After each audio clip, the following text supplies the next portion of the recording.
Everyday philosophy, the hidden beauty of death metal screaming.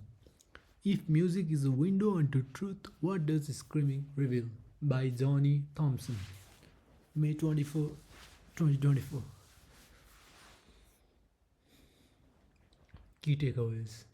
Welcome to Everyday Philosophy, the column where I use insights from the history of philosophy to help you navigate the daily dilemmas of modern life. This week, we look at the aesthetics appreciation of screaming. To do so, we look at the philosophy of Arthur Schopenhauer and Susanne Langer. I recently got into death metal and wondered why so much of society and I were turned off by screaming and growling in singing. Why is that? Seth, US. What I love about this question is that I recently got into death metal bit. I don't know how it came about, but I imagine Seth walking past an open window, hearing some death metal, and thinking, hey, that's my kind of jam. I imagine Seth rushing back to his computer, finding the relevant subreddit, and staying up until the early hours flicking through YouTube's not entirely legal catalog of copyrighted death metal.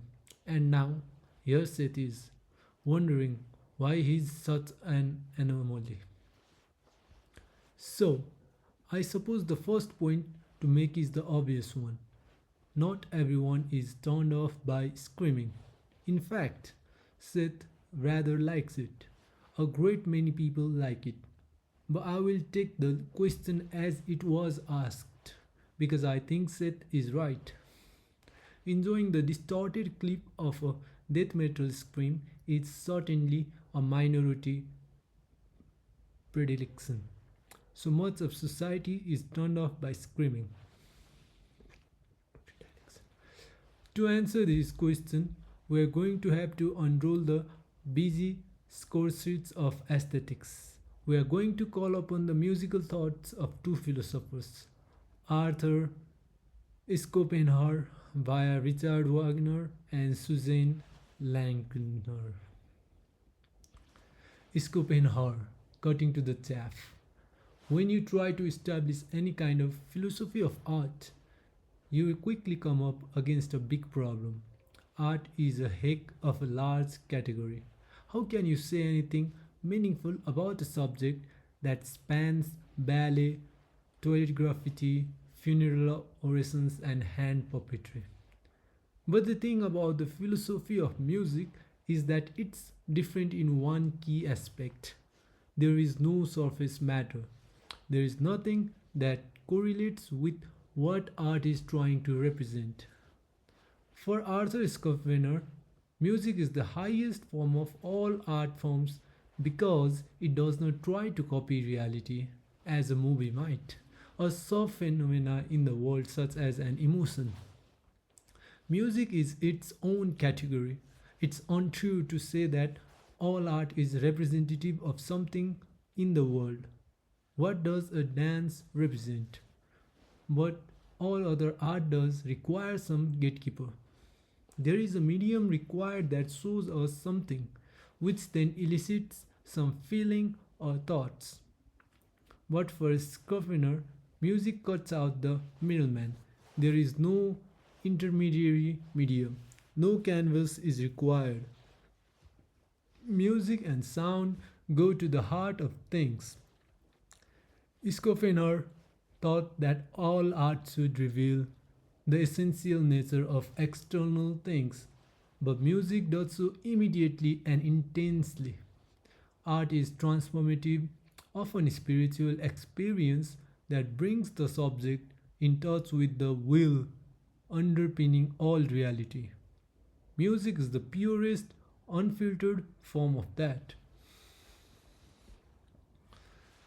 Langner, burning bright and burning out. We can turn to Wagner to bring Schopenhauer's philosophy to bear on Seth's question. Wagner frequently made use of a dramatic scream in his operas, either by his stage directions or by a high screening pitch on the score. Wagner did so consciously, trying to emulate Schopenhauer's point. He believed a scream was a pure and primal expression of some core human truth. As he wrote, without any reasoning go between, we understand the cry for help, the wail, the shout of joy, and straightway answer it in its own tongue. A scream has a power that every human everywhere can appreciate. There is nothing more human than a scream. So, if we agree with Schopenhauer and Wagner, why is it right to say much of society is turned off by screaming? The answer might be because of the intensity of the experience.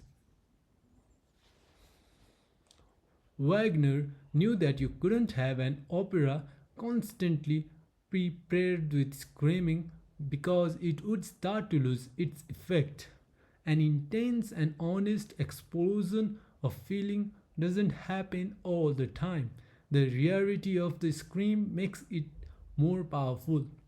In her 1953 book, Feeling and Form, the philosopher Susanne Langer argued that music is a tonal analogue of emotional life. Music is not scary, joyful, or sad. Rather, they come embedded or embodied in the music. If, then, music symbolizes and expresses human emotions, then there's only so much screaming one person can usually take. Screams represent distress, trauma, desperation, and panic, all of which are essential ingredients to a dramatic aesthetic experience. But you can't experience them for too long without coming away damaged. A different kind of listener. Music tastes are odd thing. If you speak to someone who doesn't like death metal, then it can seem truly bizarre that some people do. A song can be breathtaking art to one person and an ear-arching din to other. So why are people like Seth such an anomaly? You probably don't need a study to tell you, although there are many, that listening to someone screaming is a stressful experience. Cortisol levels shoot up, our hearts race, and our breathing quickens. And yet, other studies seem to show that listening to screaming metal is good for you. It alleviates the fear of death and can elicit power of feelings of power, joy, peace, and wonder. No one knows why these differences exist, but I have a theory. It's utterly unscientific, so please do write in if you disagree or have a counterposition. I believe that it's all to do with how far you empathize with the death metal screams.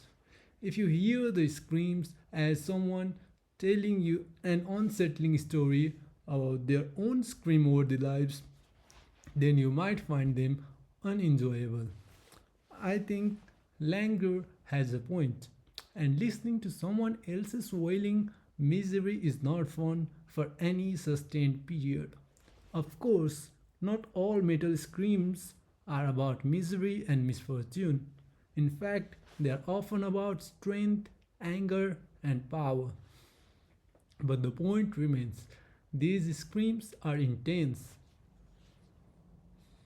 On the other hand, if you step inside the song and scream with the singer, I believe you will enjoy it more.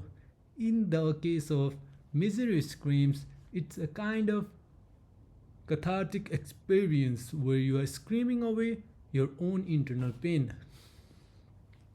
You are not listening to someone else in distress. You are processing and cleansing your own distress. Or in the case of strength, anger, and power, you can find yet more catharsis. You experience these emotions with the screamer, they wear off on you. So, Seth, my answer to your question is that When most people hear other people screaming, it's a stressful, unenjoyable experience. But if you yourself are screaming with the singer, literally or not, then you will enjoy a cathartic release of some kind of pent up emotions. Written by Jonny Thomson, author and philosopher.